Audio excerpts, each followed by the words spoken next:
이슈 칼럼 시간입니다. 참좋은경제연구소 이인철 소장과 함께합니다. 어서 오세요. 네, 뭐 오늘 새벽이죠. 일단은 1단계 페이즈 1이 이제 극적으로 타결이 된 거잖아요. 15일 대중국 추가 관세 없고 그다음에 기존의 관세를 좀 줄이겠다라는 부분. 양국과의 주고받은 게 있는 것 같은데 평가를 어떻게 하실지 궁금해요. 이게 평가가 조금씩 다르더라고요, 다. 이게 절묘한 타이밍에 예. 트럼프의 노림수가 통했다라는 거예요. 1단계 합의예요. 아직 큰 그림의 첫 발짝을 띄는 건데. 아니잖아요. 맞습니다. 첫 발짝을 띄는데 예. 지금 트럼프는 별로 좋은 호재가 별로 없어요.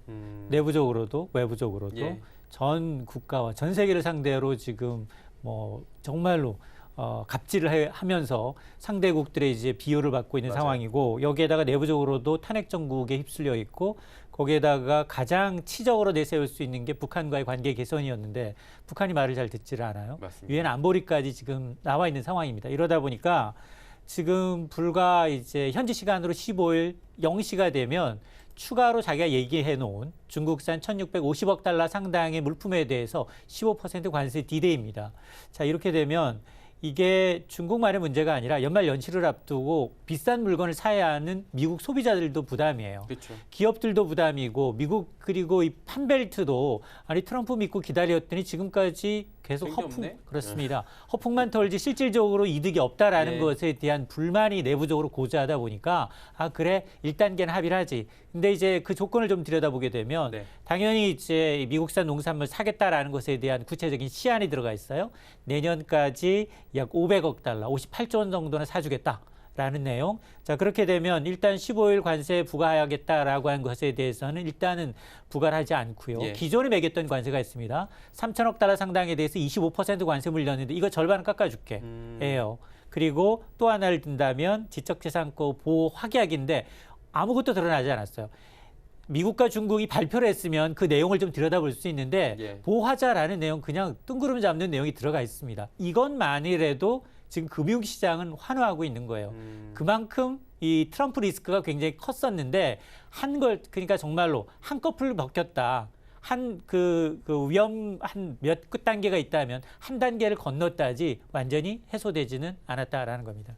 일단 근데 뭐 우리 시장도 환호하는 게 미중 무역 분쟁인데도 불구하고 거의 뭐 우리나라가 중간에 껴 있잖아요. 미국에 대한 의존도도 크고 금융이나 중국은 뭐 말할 것도 없고 그러다 보니까 좀 긍정적인 측면도 기대할 수 있을 것 같은데 이 부분은 어때요? 1년 반 동안 시달려 왔어요. 네. 호악제가 트럼프의 그 SNS를 통해서 이건 호재로 받아들여졌다가 악재로 받아들여졌다가 그러는 사이에 우리 증시는 계속 박스권을 출렁였습니다. 예.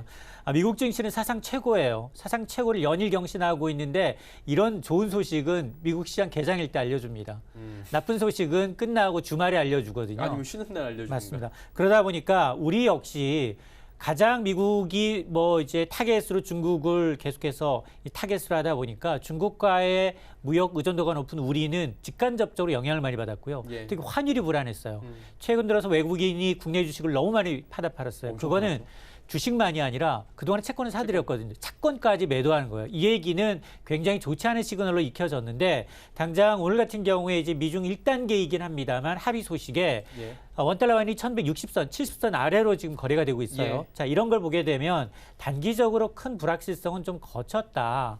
특히나 그동안 이제 수출주들이 굉장히 좀 곤욕스러웠었는데 이런 수출주들의 경우에는 좀 단기에 급락했던 부분에 대한 일시적인 반작용으로 약간의 이제 불확실성이 해소될 수 있어서 긍정적인데 근데 앞서 제가 말씀을 드렸습니다만 이게 아직 2단계, 3단계가 남아 있어요. 예. 그리고 관세가 없어진 게 아니에요. 절반이 남아 있어요. 이게 잘 생각해 보면 없던 거 매긴 다음에 반 깎아준 거여서 미국은 손해 볼 게 하나도 없다면서요. 그러니까 앞으로도 이제 2단계, 3단계 협상에서 트럼프가 갖고 갈 협상의 카드들이 남아 있다. 근데 그런 카드가 어떻게 쓰느냐에 따라 정말 칼이 될 수도 독이 될 수도 있고 약이 될 수도 있기 때문에 아직은 우리가 이제 확실히 불확실성이 거쳐서 우리 기업들이 수출로 정말로 이제 실적 개선을 기대할 수 있다까지는 아니고 그나마 먹구름이 좀 이제 좀 가시면서 햇빛이 조금 들어오는 정도로 이해하시면 되겠습니다.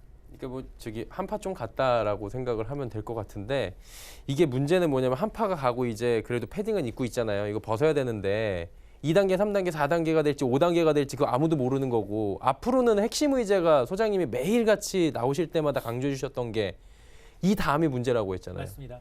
변수가 너무나 큰 변수들이 있습니다. 지금까지는 잽이었다면 정말로 속을 내보내줘야 되는 이제 중국 기업들의 기술 탈취 문제, 지적재산권 문제, 굉장히 미묘한 문제들이 남아있고 이걸 중국이 과연 받을 것인가.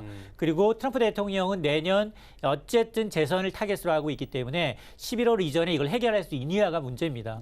근데 중국도 이것에 대해서는 공식적인 어떤 커멘트가 없고 이거는 자신의 아킬레스건이기도 합니다. 이걸 포기한다면 중국 제조 2520 자체 근간이 흔들릴 수 있는 문제이기 때문에 결코 양보할 수 없어요. 그래서 월스트리트저널은 오히려 2단계 무역 협상이 더 어려워질 수 있다라고 보고 있거든요. 그렇기 때문에 일희일비할 필요는 없지만 어쨌든 전면전에서는 한 발 후퇴했고 연말 산타랠리의 어떤 단초가 될 수 있는 긍정적 소식을 줬지만 내년의 리스크 역시 트럼프 리스크다.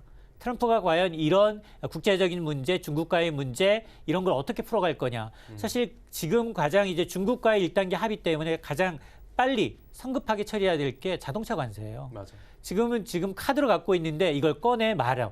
이제 지금 호주번이 써놓고 지금 득실 계산을 하고 있는 상황이기 때문에 그걸 꺼낼 경우에 사실 우리도 리스트에 들어가 있기 때문에 굉장히 곤욕을 치를 수 있기 때문에 이런 부분을 좀 지켜봐야겠습니다.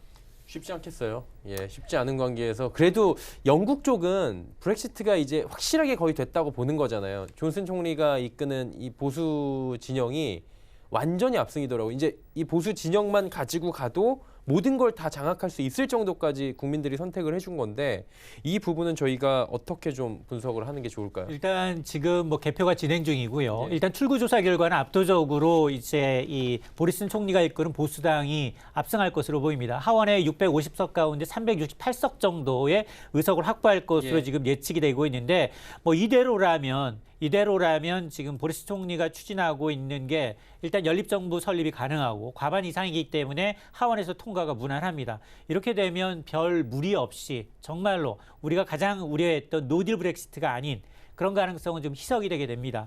물론 이 가운데에서도 지금 뭐 계속해서 남아있는 문제는 있어요. 분명히 이제 2020년까지 EU와의 그동안은 이제 같은 집안이었기 때문에 분담금을 어떻게 매길 것인가. 그리고 이후에 EU와의 관계를 어떻게 정립할 것인가 이런 불확실성이 남아있는데 그동안 2016년이었죠. 브렉시트 찬반 결정에서 52대 48 누구도 예상하지 못한 브렉시트를 선고하고 난 다음에 메이 총리는 이걸 좀 뒤집어 보려고 그랬어요. 가능한 한 체류하자. 잔존하면서 얻는 가치가 더 크다라는 거였는데 그 투표 결과 계속해서 자기 직을 걸었지만 실패했단 말이에요. 그나마 이번에 보리스 존슨 총리가 이번에 이제 이 선거에서 압승을 하게 되면서 이런 탄력은 받을 수 있게 됐습니다. 그리고 이제 개표 결과에 의해서 득표는 이제 보수당과 이제 노동당의 표가 한두 표는 갈리겠지만 이 정도로 나온다면 아마 이제 이 정책에 보리스 총리가 이끄는 행정 정책에 좀 힘이 실릴 가능성은 높아 보입니다. 어쨌든 한쪽으로 정치라는 게 딱 실리면은 국민들은 좀 힘들어질 수 있는 부분도 분명히 있지만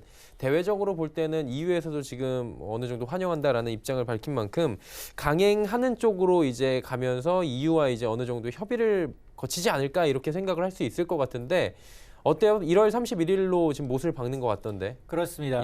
일단 이제 보수당이 이제 총선에서 압승을 거두게 되면 크리스마스 이브 이전에는 새로운 브렉시트 합의안을 자기 자체적으로 만들고요. 이건 뭐 EU에서도 흔쾌히 이제 동의해 줄 수 있는 부분이긴 합니다. 그걸 또 새로운 의회를 통해서 자신이 과반을 장악하고 있는 의회를 통해서 통과하게 되면 영국 내부의 의견은 이제 일치가 되는 겁니다. 근데 문제는 그 합의안을 가지고 다시 또 한번 EU와 합의를 해야 돼요. 왜냐하면 그동안 이제 브렉시트가 안 이어지면서 계속 EU 테두리 안에 있었기 때문에 무관세로 계속 수출해야 했고 그리고 이제 좀 뒤처져 있는 분담금을 자기 이제 지분율만큼 내야 되는 부분이 있기 때문에 이런 부분에 대해서 얼마나 또 EU 측의 어떤 양보안을 받아내느냐가 존슨 총리의 어떤 행정력이거든요.